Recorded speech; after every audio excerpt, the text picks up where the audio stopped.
Assalamualaikum warahmatullahi wabarakatuh. Perkenalkan, nama saya Marvin Zainul Fitriani, NPM 2374-2023 dari Program Studi Budidaya Perikanan.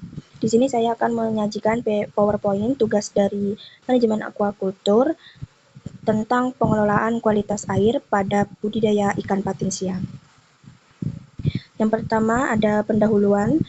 Budidaya ikan patin siam merupakan salah satu kegiatan perikanan air tawar yang memiliki potensi besar di Indonesia. Ikan patin banyak dibudidayakan karena memiliki pertumbuhan yang cepat, tahan terhadap kondisi lingkungan yang cukup luas, serta permintaan pasar yang tinggi baik untuk konsumsi dalam negeri maupun ekspor. Namun, keberhasilan budidaya ikan patin sangat bergantung pada kualitas air sebagai media hidupnya. Air bukan hanya tempat ikan hidup, tetapi juga berfungsi sebagai sumber oksigen, sarana pembuangan limbah, dan media pergerakan nutrisi. Kualitas air yang buruk dapat menyebabkan penurunan pertumbuhan, stres, bahkan kematian. Tujuannya yaitu yang pertama dan mengetahui parameter penting dalam menjaga kualitas air budidaya ikan patin siam. Yang kedua, menjelaskan cara pengelolaan dan pemantauan kualitas air yang efektif. Yang ketiga, ada memahami dampak negatif dari kualitas air yang tidak terkontrol. Manfaatnya yaitu dapat memberikan pemahaman kepada pembudidaya ikan patin tentang pentingnya manajemen kualitas air dalam upaya meningkatkan produktivitas, efisiensi, dan keberlanjutan budidaya. Ini ada pentingnya kualitas air dalam budidaya ikan patin siam itu. Ikan patin siam memerlukan kualitas air dengan kondisi fisik, kimia, dan biologi yang sesuai agar dapat tumbuh dan tetap sehat.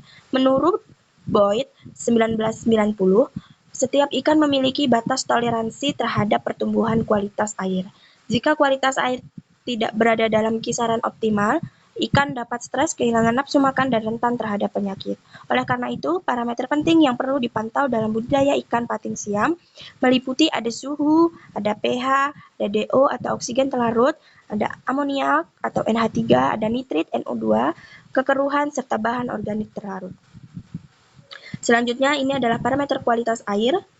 Kisaran untuk suhu di dalam air itu 26-32 derajat Celcius, pH 6,5 sampai 8,0, DO itu lebih dari 5 mg per liter.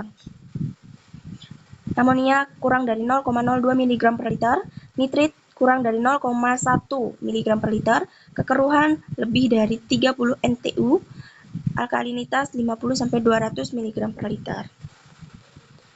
Selanjutnya ada strategi pengelolaan kualitas air.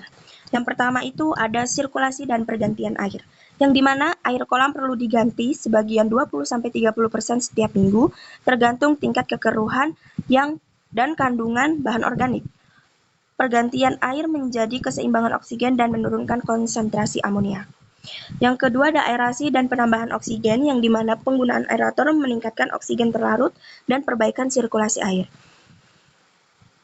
Oksigen yang cukup mempercepat proses penguraian bahan organik oleh mikroorganisme aerob. Selanjutnya ada yang ketiga ada penggunaan probiotik, yang dimana probiotik itu berfungsi untuk memecah bahan organik, menurunkan kadar amonia, dan memperbaiki mikroflora air. Menurut penelitian Nujjana 2018, aplikasi probiotik dapat menurunkan kadar amoniak hingga 50% dibanding tanpa perlakuan. Yang keempat ada manajemen pakan. Pemberian pakan secukupnya sesuai kebutuhan ikan 2-3% dari biomasa per hari agar tidak terjadi penumpukan sisa pakan yang mencemari air menurut Afrianto dan Liviawati 2005. Selanjutnya ada pemantauan rutin atau monitoring. Itu ada pengukuran parameter kualitas air dilakukan secara rutin menggunakan alat seperti DO meter, pH meter atau pH paper. Ada suhu itu pakai termometer batang dan kit uji amonia nitrit atau nitrat yaitu test kit. Selanjutnya ada yang terakhir biofilter atau pemeliharaan tanaman air. Tanaman air merupakan eceng gondok, hidrilla, dan kangkung air dapat menyerap kelebihan nutrien dan memperbaiki kualitas air. Selanjutnya ada dampak kualitas air yang buruk, itu ada pertumbuhan ikan lambat karena stres dan rendahnya metabolisme. Selanjutnya ada meningkatkan angka kematian akibat racun amonia dan kekurangan oksigen. Selanjutnya ada timbulnya penyakit ikan seperti insang merah atau infeksi bakteri. Selanjutnya ada peningkatan biaya operasional akibat perlunya pergantian air dan obat-obatan. Ini kesimpulan dan saran. Kesimpulannya, kualitas air sangat menentukan keberhasilan budidaya ikan patin siam. Suhu, pH, oksigen terlarut, dan amonia perlu dijaga agar pertumbuhan ikan optimal. Pengelolaan air dapat dilakukan melalui sirkulasi, aerasi, pengaturan pakan, serta penggunaan probiotik dan biofilter alami. Manajemen kualitas air yang baik membantu meningkatkan hasil panen, menekan biaya, dan menjaga kelestarian lingkungan. Untuk sarannya, yang pertama ada pembudidaya perlu melakukan pemantauan kualitas air secara rutin minimal 2 kali seminggu. Yang kedua, gunakan aerator dan sistem resirkulasi untuk menjaga kestabilan oksigen. Yang ketiga, terapkan sistem budidaya ramah lingkungan dengan pengendalian limbah organik dan pemanfaatan probiotik. Sekian presentasi dari saya akhiri. Wassalamualaikum warahmatullahi wabarakatuh.